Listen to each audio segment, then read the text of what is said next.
Meu nome é Alexandre, sou Alexandre Birds, muita gente me conhece do mundo do skate, outras pessoas me conhecem do mundo jurídico, porque na minha vida eu comecei lá atrás, no começo dos anos 80, a andar de skate.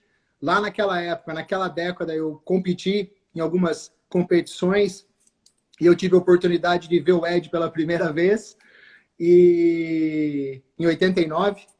Então, na década de 90, quando o skate deu aquela baixada, eu fui estudar direito e me tornei advogado, e sou advogado há 20 anos. Sou também uma das pessoas que organiza o Old School Skate Jam em Guaratinguetá, e aproximadamente 20 anos eu trabalho, tanto com direito do desportivo como direito do trabalho. E a minha relação com o Ed já é antiga, porque, como eu falei, em 89 ele foi para o Brasil pela primeira vez, talvez com o pessoal da H Street, ele e o Tony Magnussen, para andar em São José dos Campos. E achei legal, eu tinha cabelo na época, exatamente, eu acho que o Ed também. E, aliás, cabelo comprido, diga-se de passagem. E de lá para cá, o Ed voltou para o Brasil só em 2012. E aí a gente vai falar disso tudo agora. E aí eu vou perguntar em inglês. Quando ele responder, eu vou fazer a tradução para vocês aqui do que está acontecendo. Então, eu acho que é importante saber que o Ed faz parte do projeto Skateboard Bible.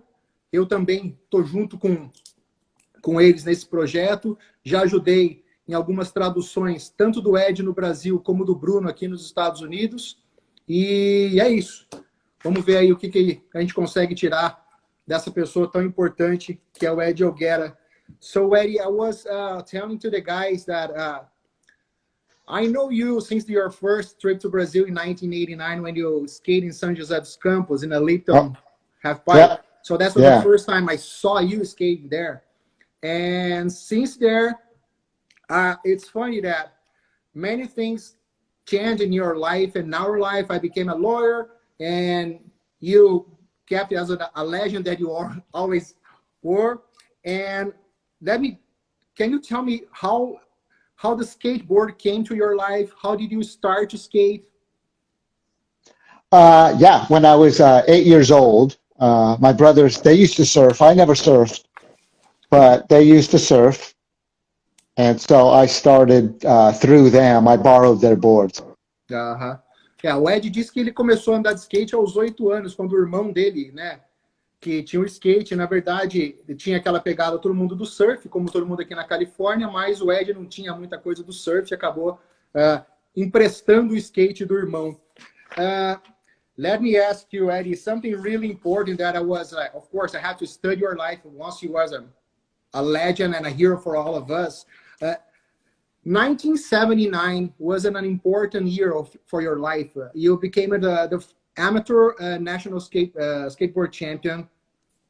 Then you started you became a pro, and you were awarded with the most spectacular maneuver, the Elguera.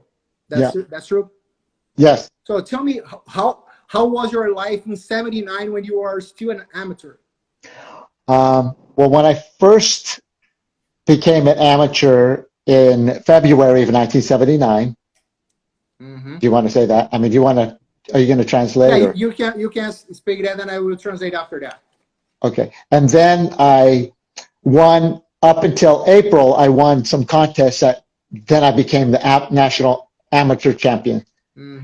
I turned pro in June of 1979. Wow. But before I turned pro, I met with Dale Smith, who was my coach at the time, and that's when we learned the Elguera. Wow. Ok, o Ed ele começou competindo com o amador em fevereiro de 79 e ganhou o campeonato nacional, e ele se tornou profissional em junho, alguns meses depois. Então, assim, nessa época, logo depois, né, quando ele se tornou profissional, que ele inventou o Elguera, que é uma das manobras mais memoráveis do Ed, que, aliás, if you give me an opportunity, I will say some probably some maneuvers that you invented, and I want to confirm that because I'm pretty stoked that when I read this, you invented the front side invert, the front side rock and roll, the fake ollie, the rock to fake, fast plane to fake, air to fake, the pop rocker, the board slide to fake, undratch flip, and the Elguera. Yes, and then the Elguera revert, Elguera 720, but then also to the 540 to rock and roll. Wow. Do you remember last year and Federico from Italy? Italia, yeah. He does that, and then also to oh man, I'm drawing a blank. I was just thinking about him today too. Anyway, so they're still doing it, but you do like the 540 into a rock and roll, and boom. Wow. So that's one I invented too. No way. Actually, I have video. So hopefully, when I get my documentary, I'll be able to show some of these tricks, because a lot of people don't realize that a lot of the tricks were foundational, but yet revolutionary at the time. Eu acabei de perguntar para o Ed que ele inventou o frontside invert, o frontside rock and roll, o fake ollie, o rock to fake, fast plane to fake, o aéreo to fake, o pop rocker, o board slide to fake, que seria o nosso rock slide no Brasil, o undratch flip, o Elguera, ele também falou do 540 caindo de rock and roll. Uma outra coisa que é muito interessante a gente falar é que recentemente um garoto, o Collins, ele inventou uma manobra que chama colinoscopy, uma coisa assim, e é uma variação do Elguera, right? Colin made some new trick that's colinoscopy or something like that, and it's a variation of Elguera, right? Yeah, Elguera eggplant Elguera, yeah. So then he does lots of different variations. He did them over a channel. He learned Elguera varios the other day, and he was telling me about it. But actually, Tony Hawk invented Elguera varios back a long time ago. Yeah. By the way, Tony Hawk, he does an amazing Elguera, like a super plant. It's amazing. Oh, I know. Stall. I love it. Did you see the one where he went stalled and then hit and fell and slammed? Oh, God. That's amazing. Eu tô falando aqui com o Ed que esse Colin, ele inventou essa variação do Elguera. Ele tá falando que o próprio Tony Hawk também já tinha uma variação dessa, mas o do Colin é pegando de eggplant, enquanto o Tony Hawk é fazendo a pegada normal mesmo, de mute, e rodando e fazendo o reverse. When you were world champion, how old were you? You were probably 79, 70, yeah, 80. Yeah. I was 16 and 17 years old. Wow.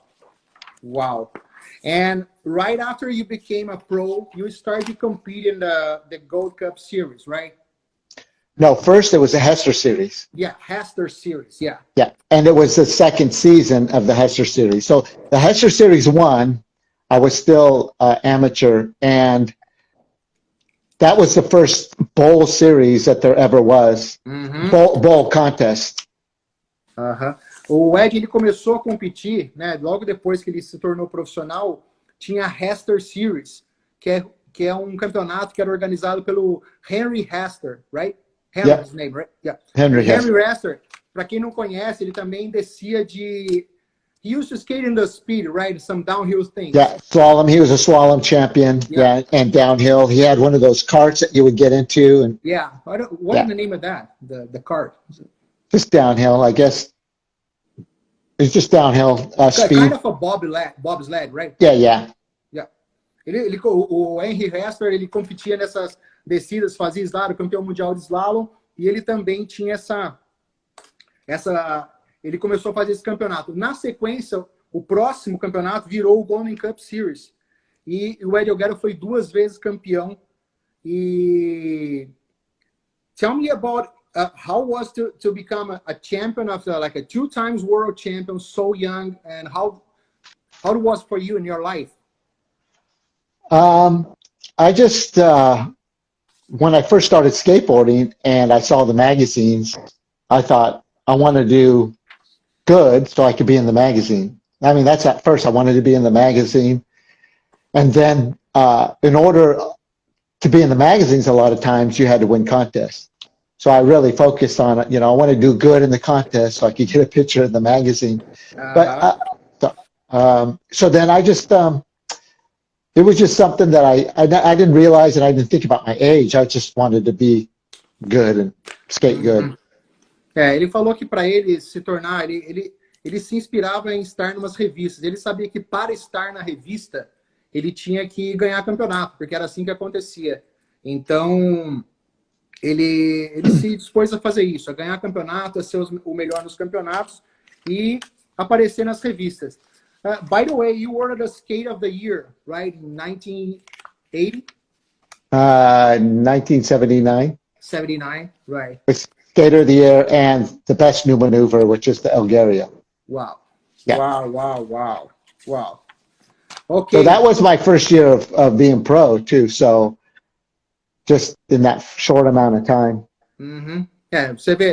Vocês veem, ele em alguns meses, ele competiu, ele ganhou em fevereiro como amador, se tornou profissional em junho, e já era o skatista do ano, e estava aqui recebendo o prêmio também de skatista do ano. Isso é uma coisa espetacular.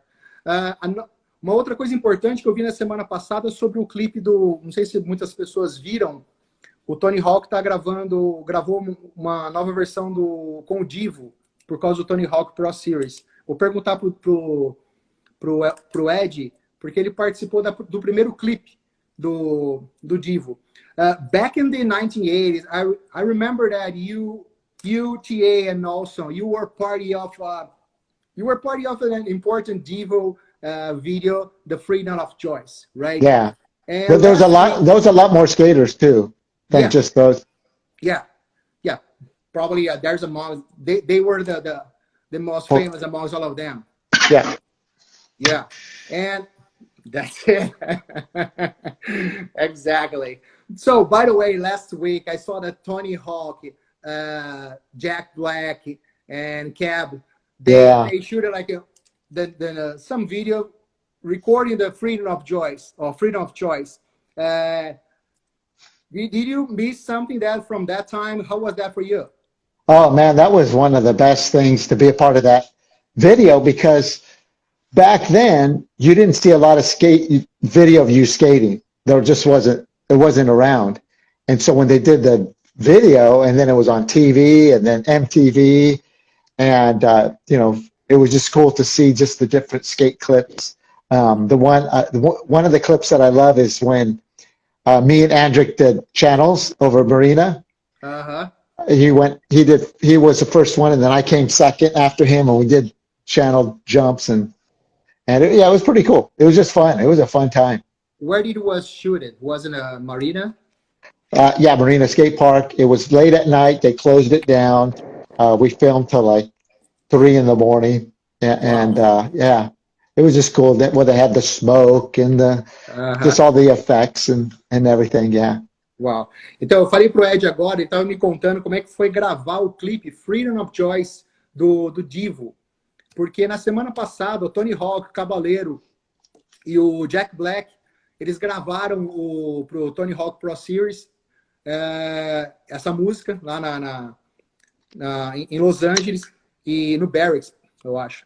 Eu acho que eles estavam no Barracks. E eu perguntei para ele como é que foi participar da gravação do clipe lá em 1980. Então, entre os skatistas os mais conhecidos estava Ed Elguera, Tony Alva, Steve Olson e muitos outros. E ele está lembrando de uma das cenas engraçadas quando ele estava passando perto do canyon que foi gravado tudo isso. Um ia para um lado, outro ia para o outro, perto do canyon. E isso foi gravado na pista de Marina del Rey, às 3 horas da madrugada. Então eles tentaram evitar ao máximo ter pessoas dentro da pista, ou mesmo ter público lá para ver, porque tanto o Divo como os atletas, os skatistas que estavam ali andando, eram os caras os mais famosos da época, os mais importantes. Agora eu vou perguntar para ele o que a fama trouxe para ele, porque independente do fato dele ter se tornado a lenda que ele é do skate, eu acho que a fama traz muitas coisas boas e coisas ruins. Eu acho que isso é importante a gente saber. Eddie, can you tell me what the fame brought your life? When you were talking about what you brought your life, I want to know about the good things and also the bad things. Is there something that you you can regret from your past, or you are so proud from your past since you became a famous? Well, the good things is I got to travel the world, and I used to make money from skateboarding when I was young. And for 2 years, life was great. But I think there was something missing in my life. That's why I stopped. In 1980, I stopped competing, and I wasn't around skateboarding at all. And I was just trying to find fulfillment, trying to find happiness, because even though I love skateboarding was good, there was still emptiness in my life. So I started doing drugs and drinking and doing all the sleeping around. And that's kind of the bad thing that I don't like. And it wasn't from skateboarding, but it was just because I didn't have happiness and joy. I think a lot of times people think that if you're famous, you're going to be happy. If you have money, you're going to be happy. And even though I had money, even then I was famous, but yet I was still not happy. And I wanted to find happiness. And I just, because I was thinking, do I have to win another contest? Do I have to do this? I have to do this. Is it going to am I going to feel better? Am I going to be happier? But after 3 years, I just started looking elsewhere. Uhum. Legal. O Ed falou pra gente o seguinte, que o skate, né, a fama trouxe para ele viagens pelo mundo. Durante um bom tempo ele teve uma boa grana só com o skate. E a vida era muito boa para ele naquela época.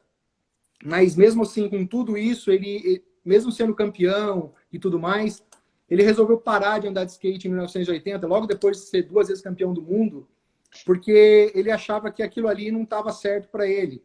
E ele acabou se envolvendo com drogas, com bebida, e ele passou a ter assim, uma constante busca pela felicidade.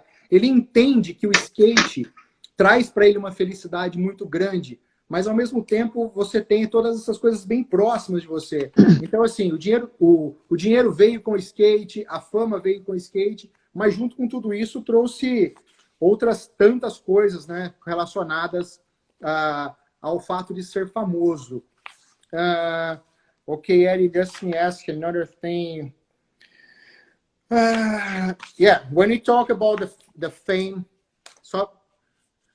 vou perguntar para ele mais um pouco do fato dele ser tão famoso entre todos os skatistas, tá, pessoal? Que eu acho que é importante isso.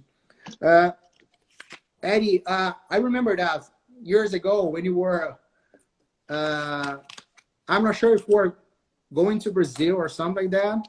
I made some subtitles in a video for you from Tony Hawk or some guys like, I don't remember that.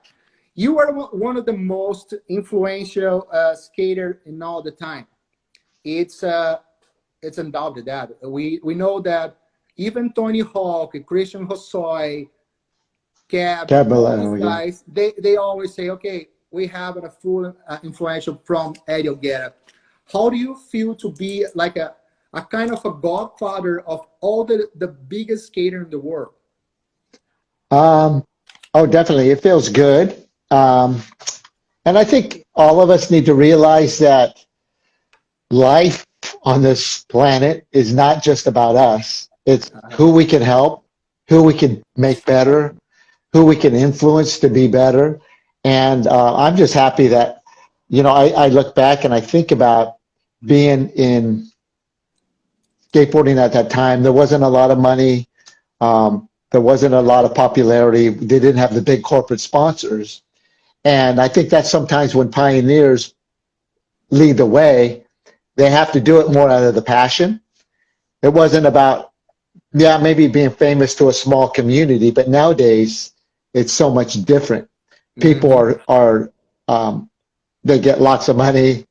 They have lots of corporate sponsors that do a lot for them. And I think at that time, I did a lot of pioneering, and I'm just happy that I was able to do that, to make an influence in skateboarding, because now everyone that Tony Hawk influences in Cab and Hosoi, and then also somebody that was newer as Eric Costin, I brought him under and got him sponsored, and used to take him around before he was even an amateur. He didn't even compete.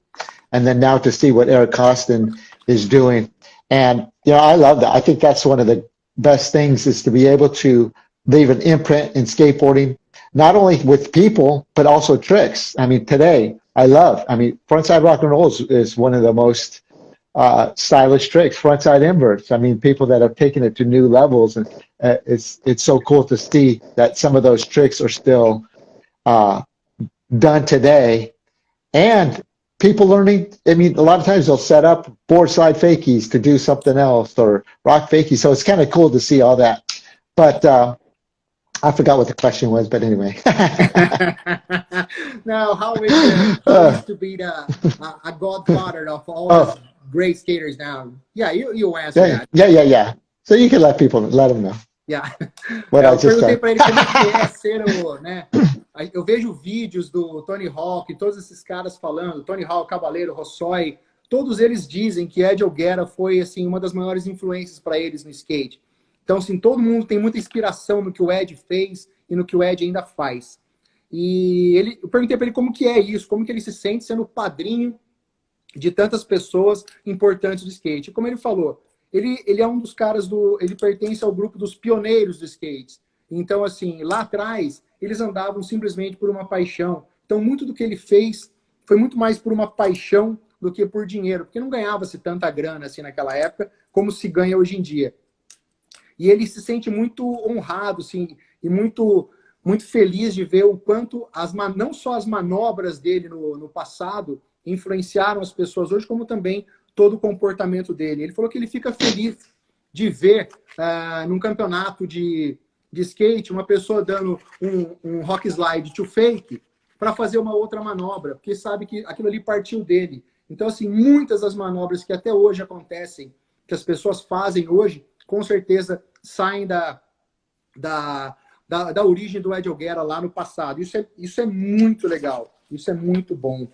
E, Eddie, it is amazing to hear that, with all the famous that. And I know that you became a Christian in 1983, right? Yeah. Yeah. Can you tell me what happened in your life and why you became a Christian? Well, remember when I said that I was trying to find happiness and joy and fulfillment in my life? And so I stopped skateboarding competitively, started drinking and doing drugs and all that, partying.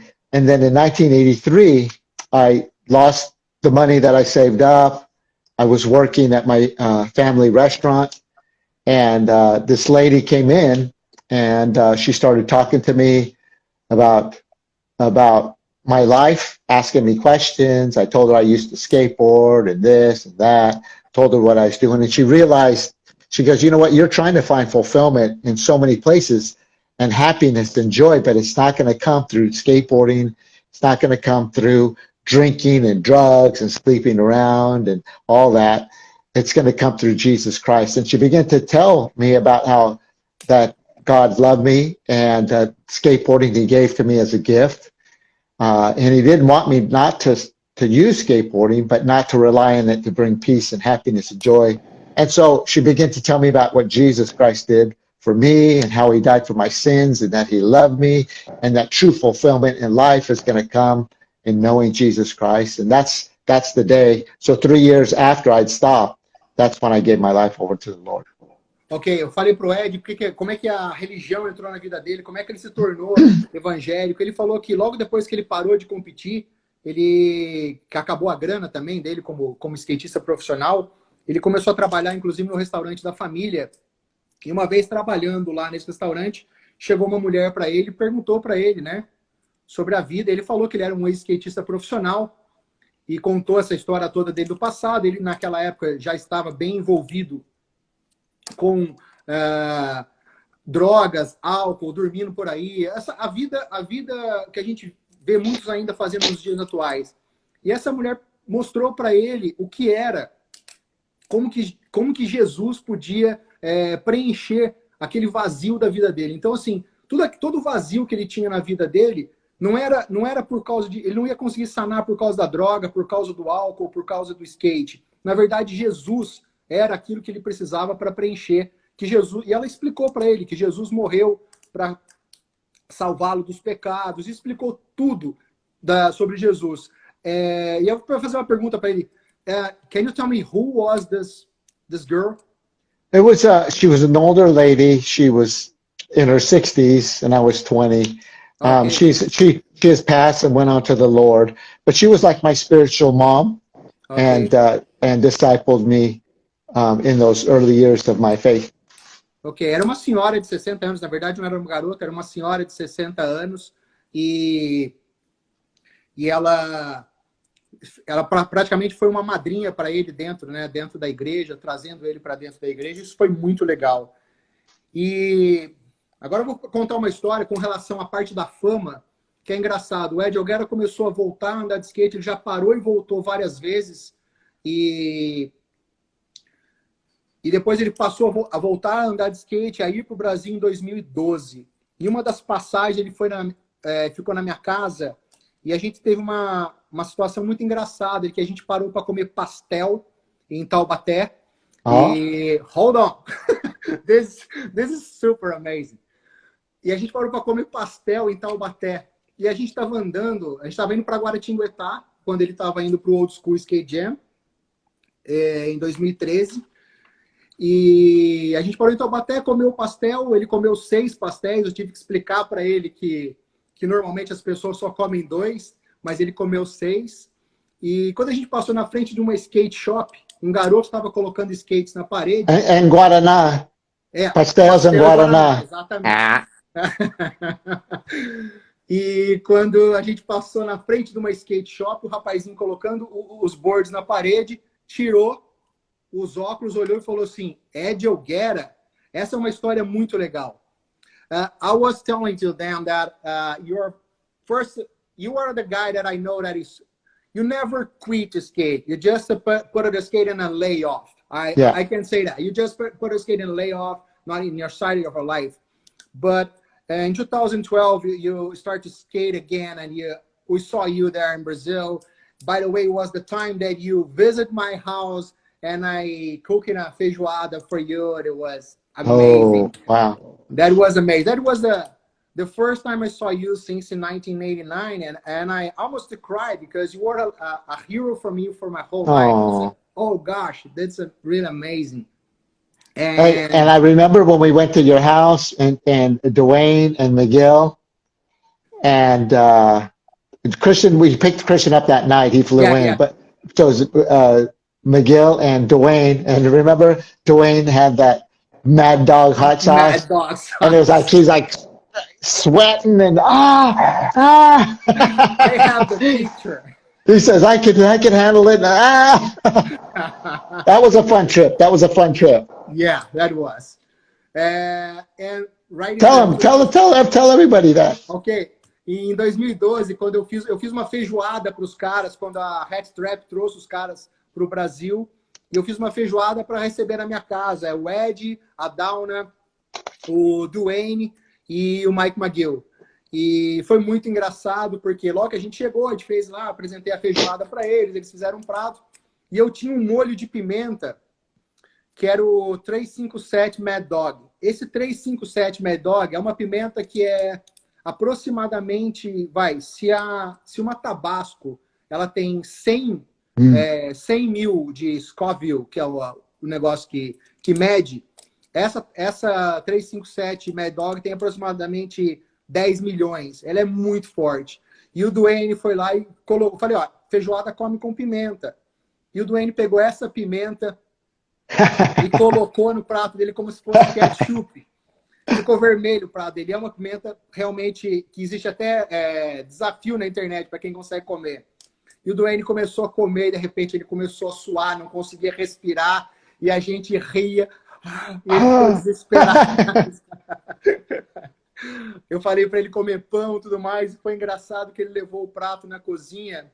Ele estava sem respirar, ele derrubou o prato no chão, espalhou feijoada no chão da cozinha da minha casa.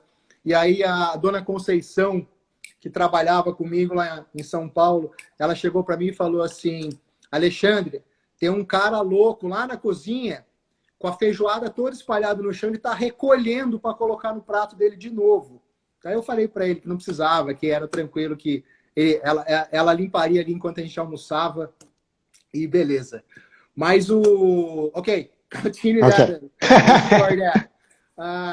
Right after you ate 6 pastels in Eddie Pastelaria, there in Taubaté, and drinking some Guaraná. Guaraná, yeah. We were like walking back to the parking lot, and then we stop in front of a skate shop, and a kid, a young guy, look at you, put the glass off, and say, Elguera.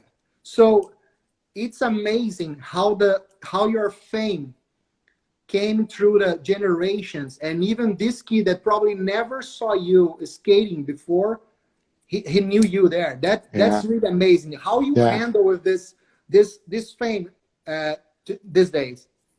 No, I'm honored. I'm honored when anybody recognizes me or sees me as skateboarding. But I think what's so cool about skateboarding that's different than maybe other sports is that they do honor the legends, and they don't think of them as just old guys, but realize that a lot of them laid the foundation. And that's why I do the El Gato Classic, because I want to honor the past to champion the future. So honor these guys and let them know, man, if it wasn't for you, this foundation, if it wasn't for you, what you did when there was no money, and now allowing young people to go to the Olympics because of what you laid the foundation. And I think that's what I love about skateboarding, because little kids, I'll go to the skateboard, they'll still know who I am, and because skateboarders want to know the history. It's not like, forget you, you're old, I'm the future, I am making the future now. But skateboarders, they just honor the past. So I'm blessed, and that's why I look at it that way, is because I'm part of skateboarding, a culture that is not just forget the old guys and let's do something new, but let's honor them because of what they did. Because if it wasn't for them, I wouldn't be able to receive what I'm receiving now. That's why you guys do the old school skate jam too, because it's so important to keep that history alive in Brazil. We keep the fire burning there. O Ed acabou de falar que ele consegue, ele acha muito legal o fato de jovens ainda encontrarem, reconhecerem ele. É isso? Dona, são pastéis.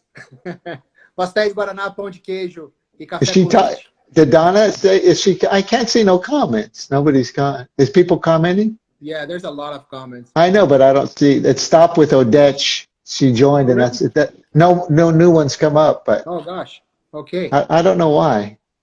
Ele falou que ele se sente muito honrado, porque, assim, na verdade, essa é uma diferença do skate.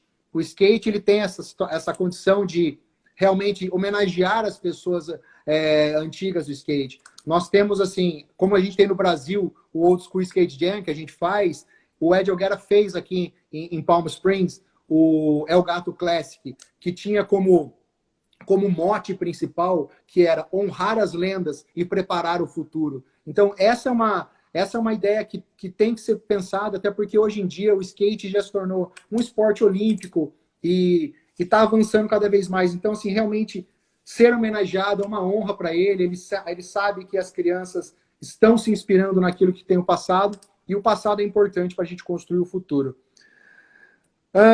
Ed, fala um pouco sobre a Skateboard Bible.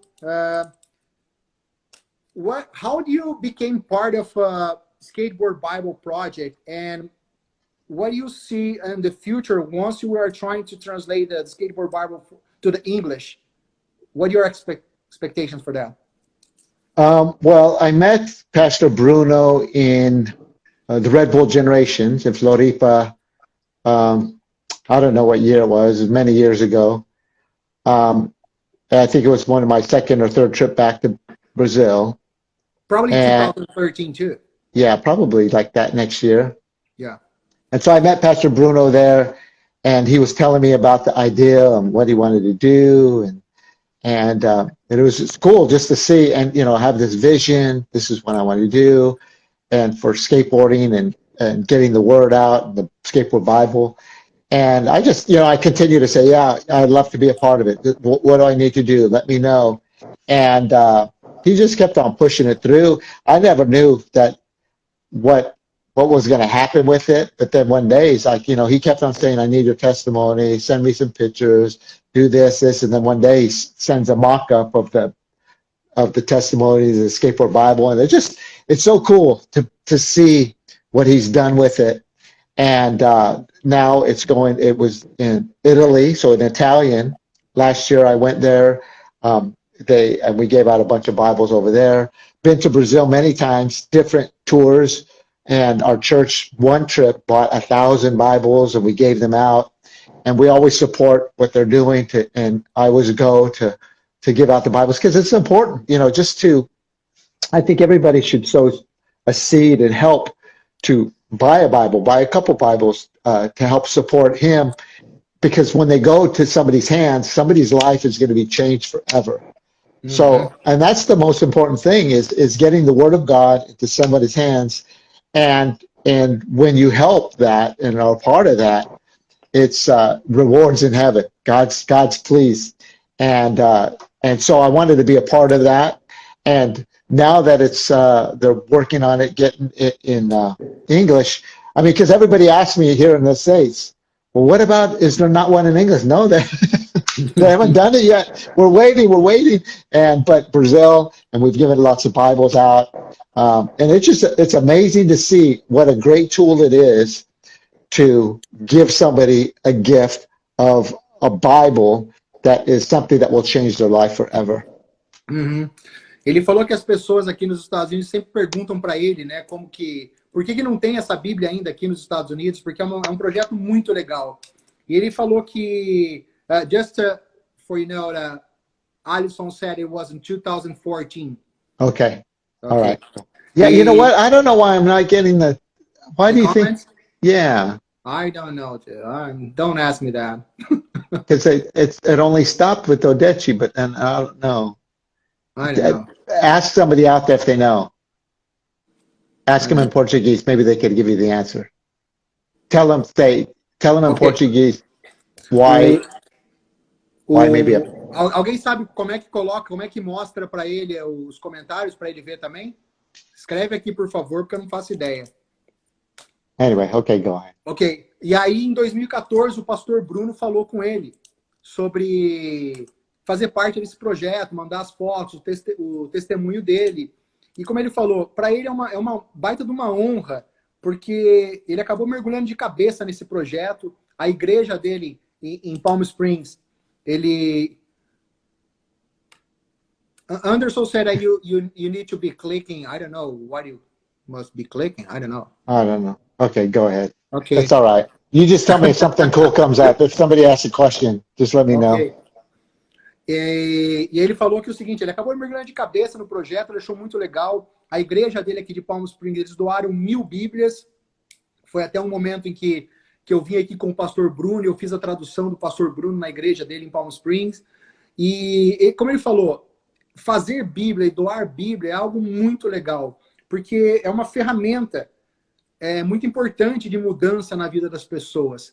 Quando alguém recebe uma Bíblia, muita coisa muda na vida da pessoa. Então, como ele disse, fazer parte desse projeto é um baita de um orgulho, é muito legal para ele. E o Bruno está falando aqui que foram 1000 Bíblias em 5 dias. It was 1,000 Bibles in 5 days. Yeah. E a gente fez uma tour pelo Brasil até, o Elguera, eu estava junto com eles, a gente levou nas igrejas, algumas igrejas de Guaratinguetá, Santo André, Barueri, foi muito legal.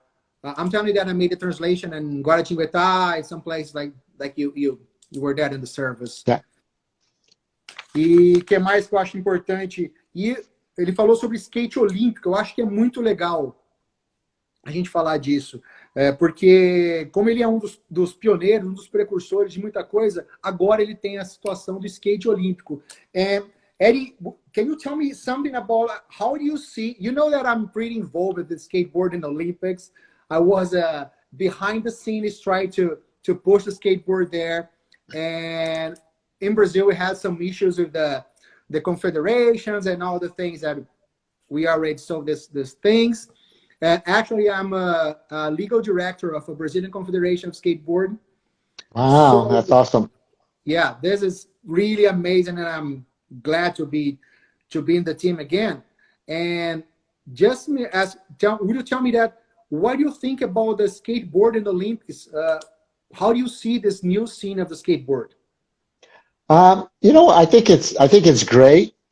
I know that some people have been saying that skateboarding doesn't need the Olympics, but the Olympics need skateboarding.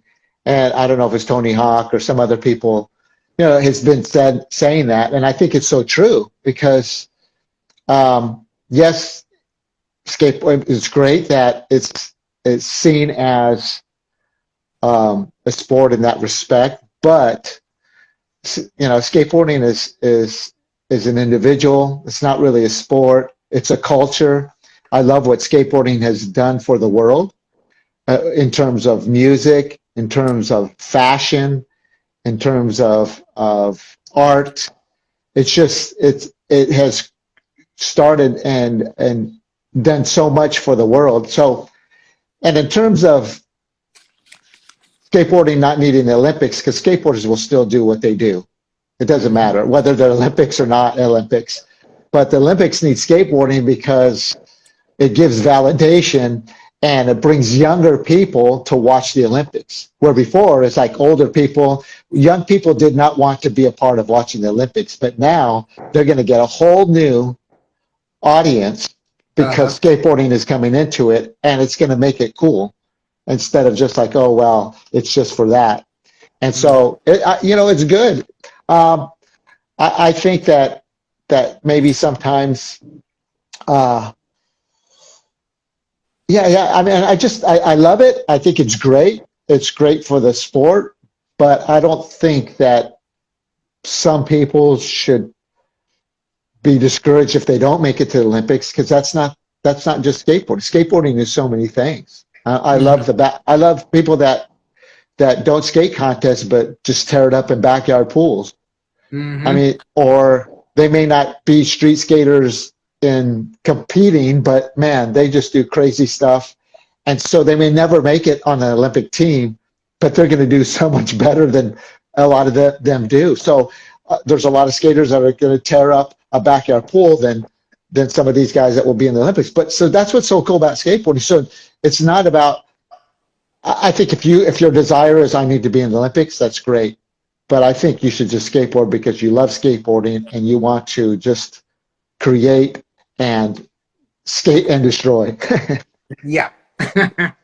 O Ed, ele trouxe, primeiro ele fala até de uma posição que, se ele não salvo engano, foi até o Tony Hawk que disse isso, que o skate não precisa da Olimpíada, mas a Olimpíada precisa do skate. E ele concorda com isso porque o skate não é só um esporte, skate é uma cultura. Skate é paixão, é coração. E como ele diz, para as Olimpíadas, que tem os mesmos esportes há 100 anos, trazer o skate vai trazer um novo público, vamos dizer assim, um público jovem para assistir os campeonatos que a Olimpíada vai fazer. E como ele disse, o skate é muito maior. Tem muita gente que anda muito mais do que os atletas que estão indo para a Olimpíada, e eles andam em rua, eles andam em piscina, eles invadem piscina ainda para andar, estão andando nas pracinhas no Brasil, aqui nos Estados Unidos, e não estão no time olímpico. E fazem coisas muito mais impressionantes do que aqueles que estão competindo nas Olimpíadas. Então ele acha que realmente é muito legal o skate na Olimpíada, ele não desencoraja as pessoas a irem para a Olimpíada ou participarem disso, mas como ele falou, o skate é maior que as Olimpíadas. O skate continua acontecendo com as Olimpíadas ou não, tendo competições ou não. O skate faz parte do lifestyle das pessoas. This is really awesome. We still have, 12 minutes. Eddie, you just said something about the pools. It needs some pools. By the way, you owe me a quick trip. I can see in your bag there. I can see the nude bowl. The nude bowl. And look at down here. Look at the Yeah, this was from Lance, right? Lance Mount. Yeah, the pool. Yeah, this is amazing. Okay, you owe me a quick trip to the nude bowl for carving, grind, and slash. We don't. Very We don't good. need to Have a drink. drink. We can have an acai, okay? We got my acai, Guaraná. Man, my phone came off the thing now again. No, It was no good. problem. Eu acabei de falar pro Ed que eu tô vendo a foto ali atrás do nude bowl. Ele tem um nude bowl, uma réplica feita pelo Lance Mountain. E ele me deve uma viagem. Todas as vezes que eu... Every time I rent to Palm Springs, I try to reach the nude bowl. And I always stop in some, some gate or some... I really don't want to break some laws here. I'm sorry. No, yeah. You're an attorney, so you got to be careful. Probably you know the best path to reach there. Todas as vezes que eu tentei ir no nude bowl, acabei chegando num portão fechado, com um cadeado. Eu não vou arrebentar e fazer besteira para ser preso aqui. Check it out. The Bible. Ok. Aí, vocês podem ver, tem a Bíblia aí, ó. A Skateboard Bible, em algumas línguas. You have it in Italian and Portuguese, right? I have both, yeah. There's Italian. That was, I think, the both. And then over here is just, I'll just give you a little tour of some stuff right here. Esse pessoal, isso aí é dentro da igreja dele, tá? É o escritório. Esse é o troféu dele de quando ele foi pro Hall da Fama do skate. Isso é muito legal. When you was inducted to the Hall of Fame, 2014? 16. 16, yeah. Yeah. Uhum. Ele foi induzido pro Hall da Fama em 2016. Muito legal. E how do you see like the skateboard will be after the COVID-19? Do you think that something will happen on the decks or the halves or the bowls? People will keep the social distancing. Why do you think that? I think skateboarding is already like that. I think the skate parks get open. Nobody's really next to each other. They just go in the bowl and they're all along the deck, but they're not close to each other. So I don't know. I don't think it's going to be. I think it's just going to be the same. But I don't know. I mean, who knows? This is some crazy times that we're living in. It's travel. It's going to be so different. Concerts, contests. I mean, who knows when they'll be able to have a contest again. But skateboarding, I think I'm kind of bummed out because you can't really skate at the skate park because all the skate parks are closed. But like I said, I don't think nobody's really close to each other at the skate park anyway. I don't know. What do you think? I fully agree. We already give the elbows bumps, so we never I remember that you back in the first time in Brazil, we only give the backhand to say the. So I don't think that's a big deal for us. I'm okay. Ele tá falando que ele não acha que o coronavírus vai mudar alguma coisa nos skates, porque as pessoas já não andam grudadas, não ficam grudadas, as plataformas não ficam com todo mundo grudado no outro, mas mesmo um campeonato, onde as pessoas se acabam aglomerando, mas no normal vai ser tranquilo. Eddie, I just saw a question here asking about that. Besides the Guaraná, what else you love in Brazil? And I have another question for you. Do you miss some skate park that you skate back in the days, like a big old marina or whatever?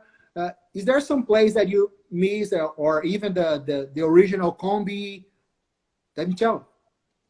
I mean, yeah, it was cool to skate them, but when you look at the best parks back then, it still compares to none of the parks today. It was just that a lot of times they were lumpy, kinks, the trannies weren't very good, but you just had to skate whatever, and they were the best parks at the time.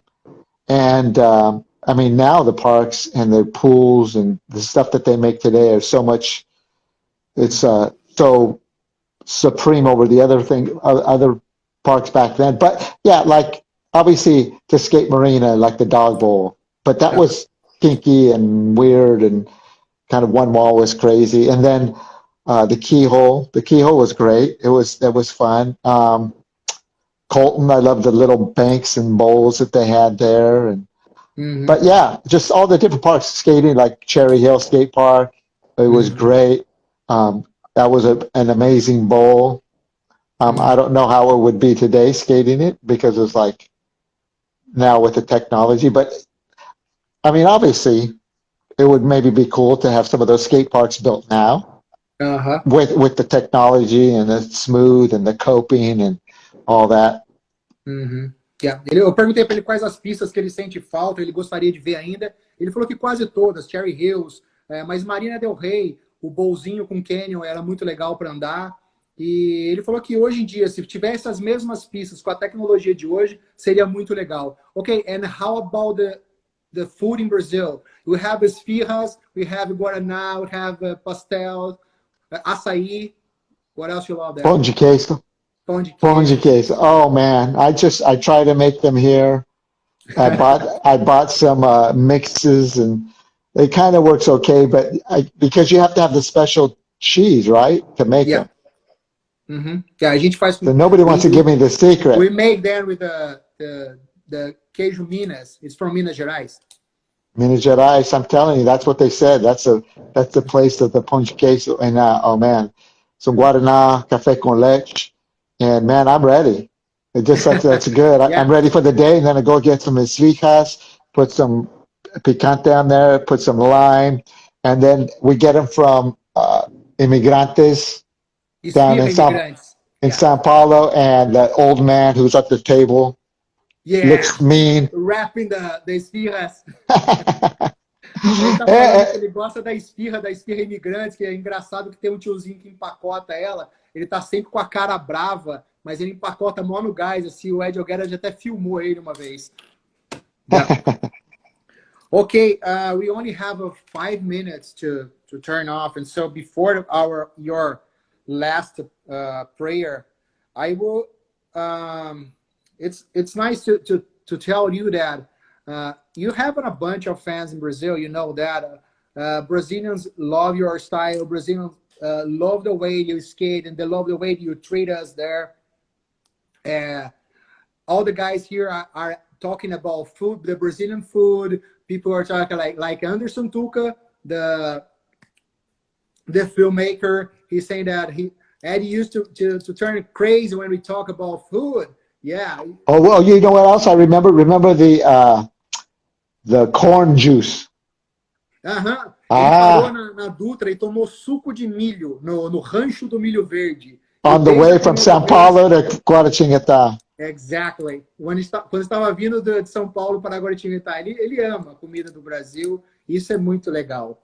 E if Donna's watching, she needs to type in what we like. I'm trying to think of some other stuff that we like. Yeah, you probably love all the Brazilian food. That's really good. That's really good for us. I remember that when I was asking for you and Don about the feijoada, and it was funny that my concern was that if you guys could eat the pork meat, you are Christian, some religions don't eat that. So I don't know. Let me ask her. But the big problem was after that, my concern was Mike McGill. It was her first time in Brazil, and he was probably, okay, I'm not sure if I can eat this. It was so funny. It was really good. You know what? When we went, and then when you took us to that restaurant, Figueiras, where the tree was, they had some great meat. I mean, you guys have the best meat. Yeah. Actually, in Tabate, Andre, who does the Chile, and his wife's mom, they have a bakery. Yeah. Oh, and when I go there, they make me some delicious sweets. Oh, they're so good. Ele tá falando que a melhor carne que ele já comeu na vida dele foi no Figueira Rubaiá, que eu levei ele, sei lá, em 2000, sei lá eu quando foi. E quando ele ficou em Taubaté, na casa do Chulé, a sogra do Chulé tem a Doces Vera, que é uma doceria em Taubaté. E ele pirou com a comida também de lá. Ela faz doces maravilhosos. Eddie, we only have 3 minutes. Can you make a prayer for us? Eu vou pedir para ele fazer uma oração, pessoal. Então, por favor, aí, vamos só prestar atenção e orar junto com ele. Father God, I just thank you for this opportunity that you've given me to speak to those in Brazil. I love Brazil. I love the Brazilian culture. I love the Brazilian people. They are passionate about skateboarding, passionate about your word, passionate about the Bible. And I just pray, Father God, that you would continue to bless them, especially during this time of COVID-19. We thank you, Lord, that you are our peace. You are our healer. And Father, I thank you for the Skateboard Bible. I thank you for the word of God that's going out. I pray a blessing over Pastor Bruno as he continues to go forth and make it in many different languages. Father, I am just so blessed and honored to be a part of it, a part of what you're doing. Father, we just pray peace, happiness, and joy over Brazil right now in Jesus' name. I thank you. Thank you for Bird. Thank you for Odechi. Father, thank you, Father, for everyone that is out there listening. Father, bless them right now in Jesus' name. Amen. Amen, brother. Thank you so much. I do appreciate all the love you have to Brazil, all the love that Don and all your family. I'm glad that I already received all of you guys in my home. We only have the Maliki that we never went to Brazil, but okay, they are always welcome to come to my house too. When we can fly, we're going to go. Yeah. That's my first trip. I got to get on a trip. I haven't been anywhere in a long time. I want to go to Brazil. So hold on, people. I'm going to head out there as soon as I can. Okay, let's do it. Thank you so much. Love you so much. And God bless you, man. God bless you. Thanks, Birds. Bye. Thank you, guys. Valeu, galera. Obrigado por ter assistido Skateboard Bible. Valeu. Tchau, tchau. Tchau, tchau. Valeu.